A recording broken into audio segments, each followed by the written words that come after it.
We all recognize the brown trucks and doorstop deliveries, but few of us realize that UPS moves nearly 2% of global GDP every single day across markets and continents.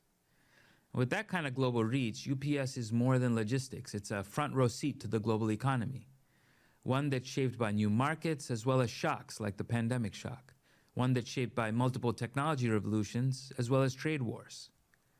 What can global logistics teach us about innovating, not in spite of global uncertainty, but because of it? What does it say about the role of AI, robotics, data, and workers in changing how goods move and how opportunities are created? To understand these questions and more, I'm talking to UPS CEO Carol Tomé. I'm Navin Girishankar. Welcome to Betting on America.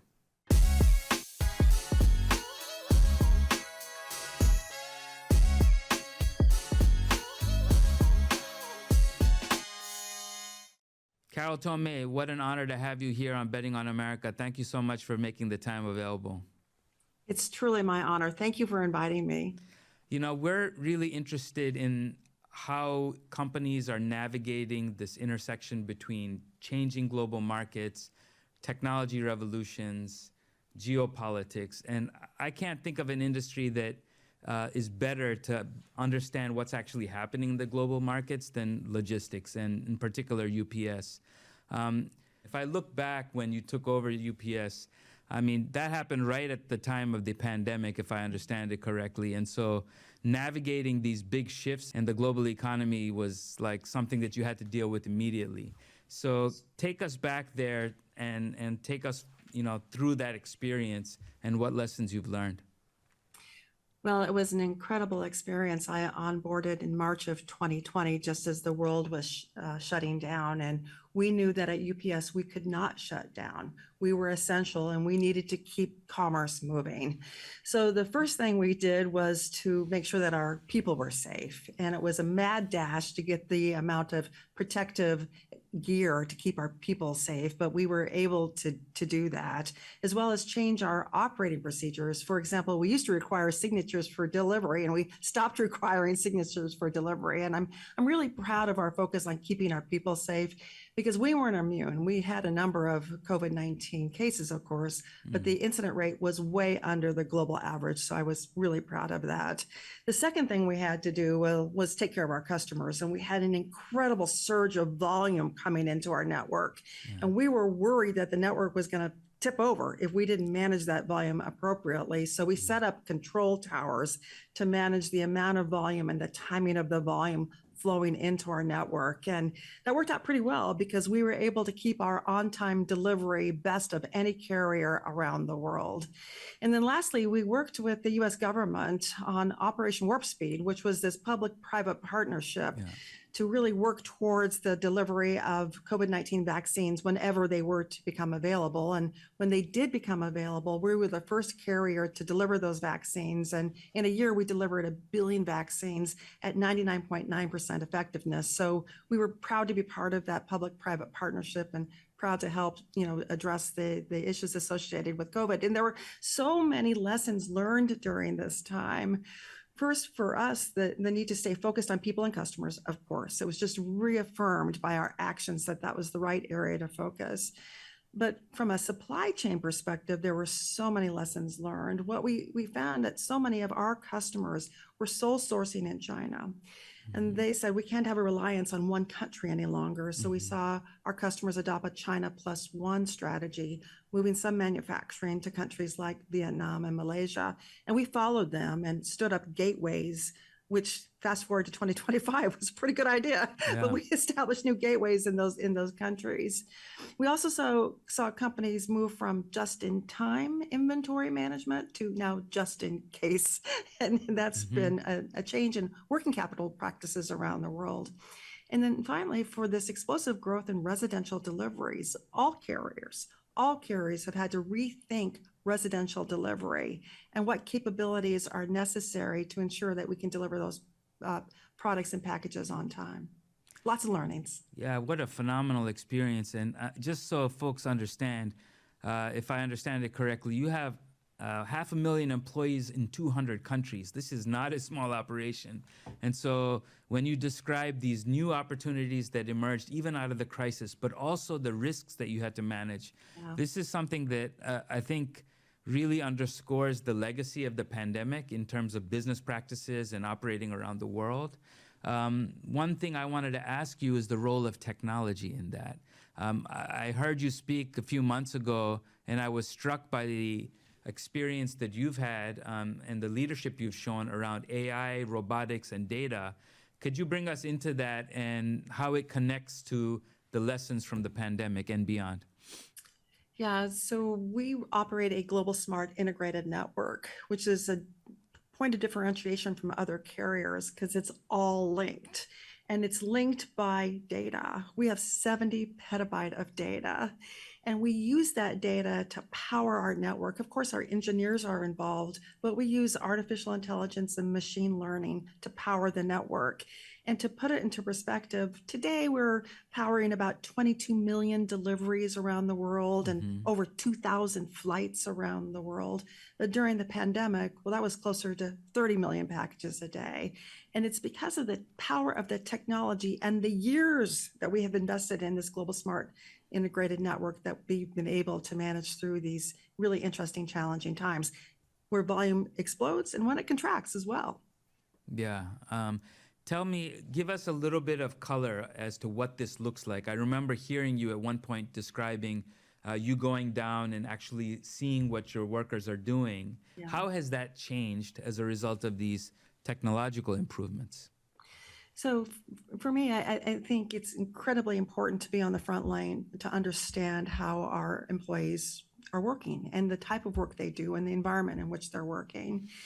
If you can imagine, a lot of the inside of our operations are very manual. You know, we're sorting packages, we're bagging packages, we're putting label on packages, we're loading and unloading those big tractor trailers.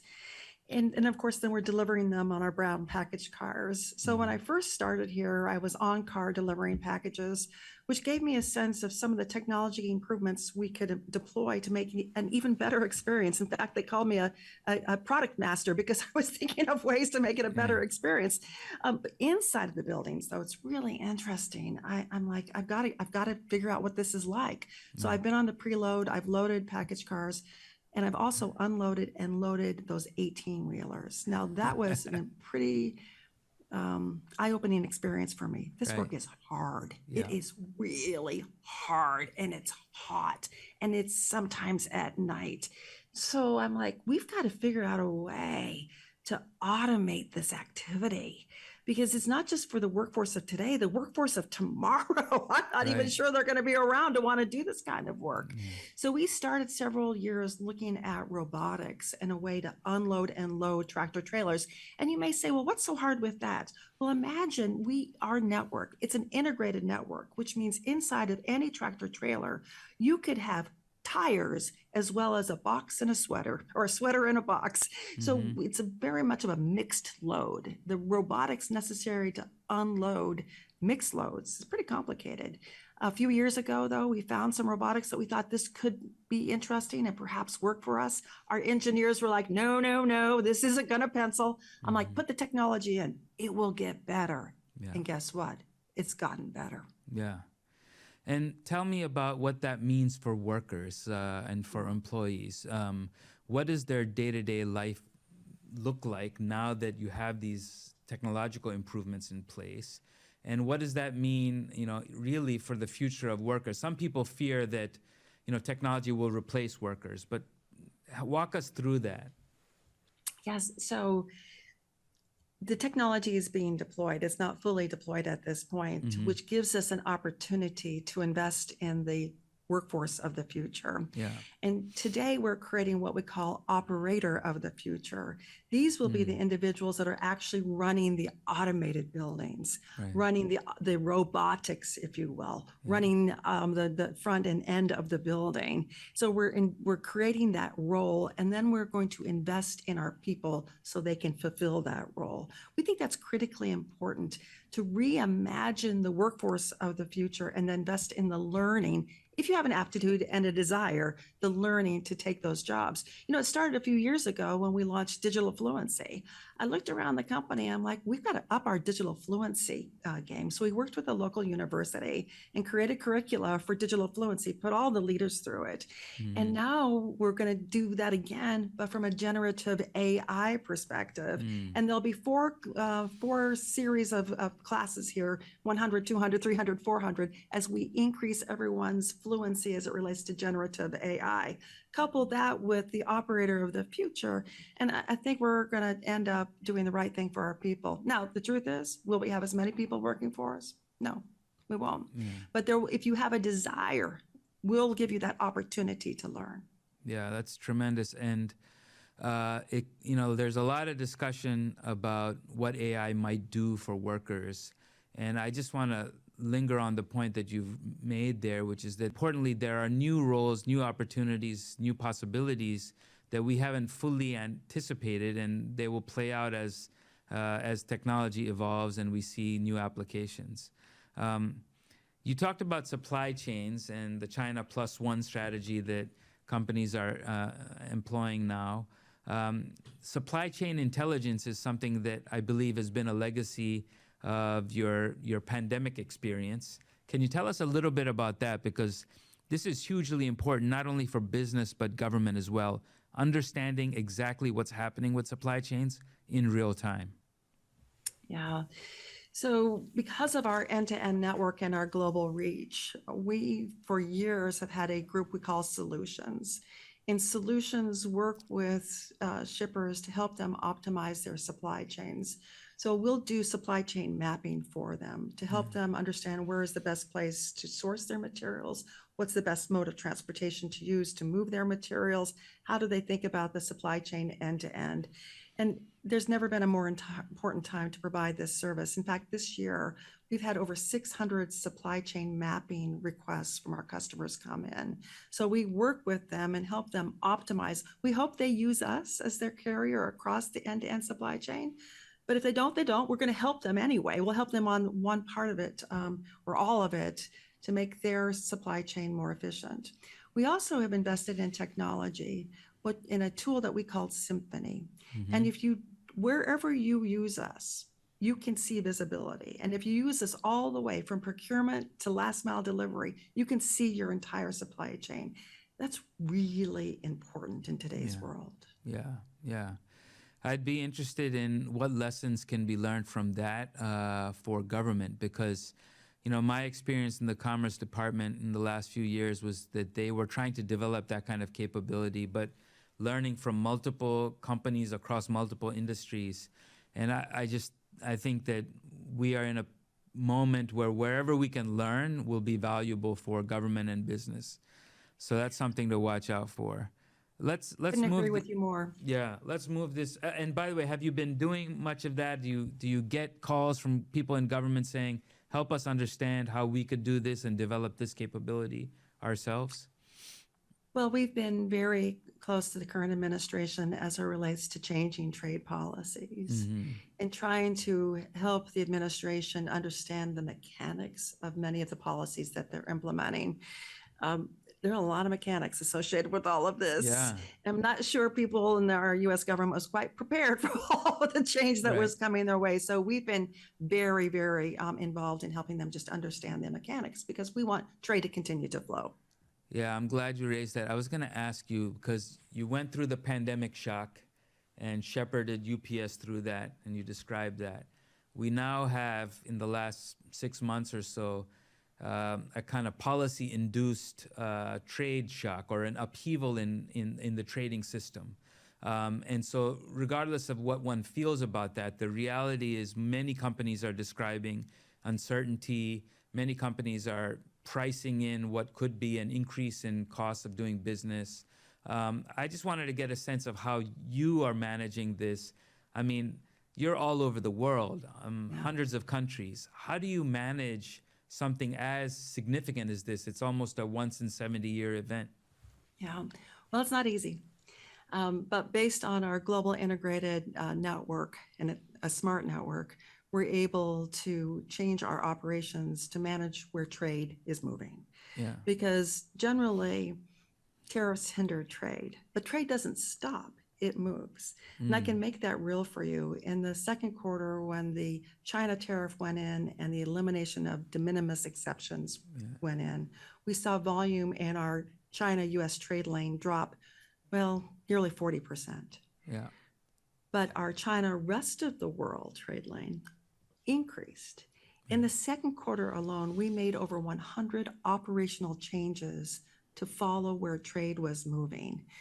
It meant changes not only in China to the rest of the world, but changes in Europe, changes in India, changes in the US. You've got to be extraordinarily agile to serve your customers as things are moving. Yeah. It wasn't just about moving your flights or your freight. It's also thinking about how to process the goods coming into the United States. Yeah.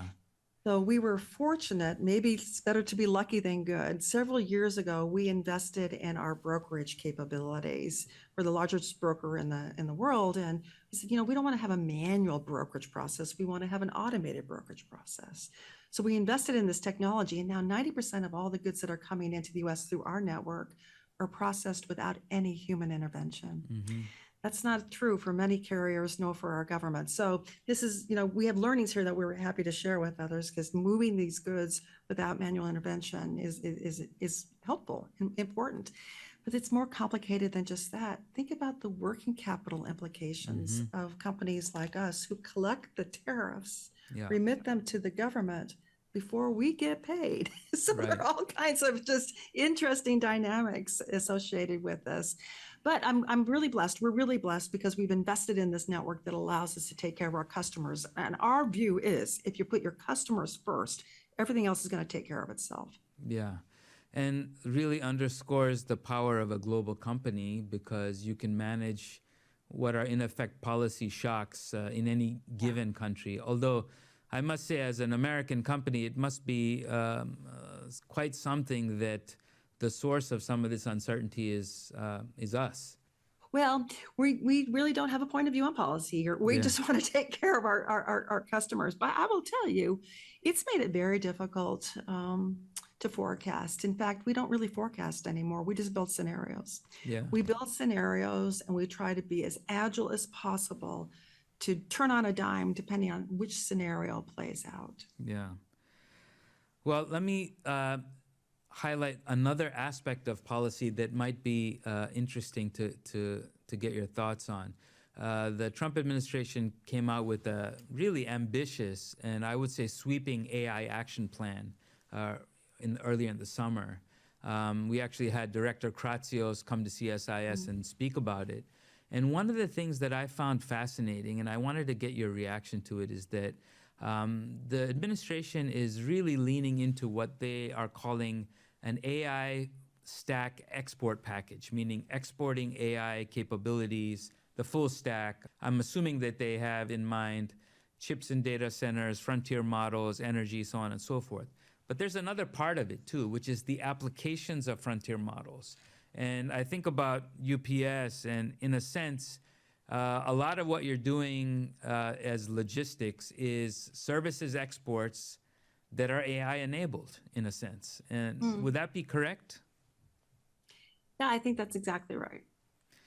Yeah, I think it's really interesting to look at how AI is flowing through the economy in different industries. And those constitute really important AI exports, even though we may not necessarily think of it that way. Yeah, it's not inside a package, yes, but it's still an exactly. export. Yeah, really quite interesting. I thought that was something to consider. Now, another thing you've talked about is the role of health logistics, which is a growing part of your business. Could you tell us a little bit about that? And then I want to shift to what's happening in the Global South, but global health logistics. Yeah, so our goal is to be the #1 provider of complex healthcare logistics in the world. And we're well on our way to reach that goal.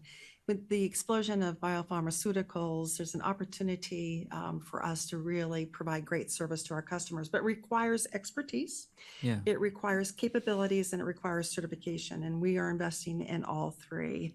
So if you think about capabilities, you need cold chain. Yeah. And we've invested in, oh gosh, 17 million square feet of cold chain capabilities. We manufacture our own dry ice. We are SIEV certified. I mean, we've got everything we need to provide this service to our customers. And the addressable market is over $82 billion. So it's an opportunity for us to grow. And when I think about our company now, 118 years old this week, Wow. we're leaning into complexity because we're really good at complexity. We're leaning a little bit away from simplicity and leaning into complexity because that's where I think we shine best. Fascinating. And is this a legacy of the pandemic, or were you doing this anyway? The pandemic gave us the right to play. We saw the opportunity. We had started to invest, dipping our toe into the waters, if you will, but then we received the right to play because we delivered for our customers. Yeah. Let me highlight an example, and I wanted to get your reaction to it. You have done something very, very interesting in Rwanda through the UPS Foundation, and I would love your thoughts on what that initiative is and how it builds on these capabilities.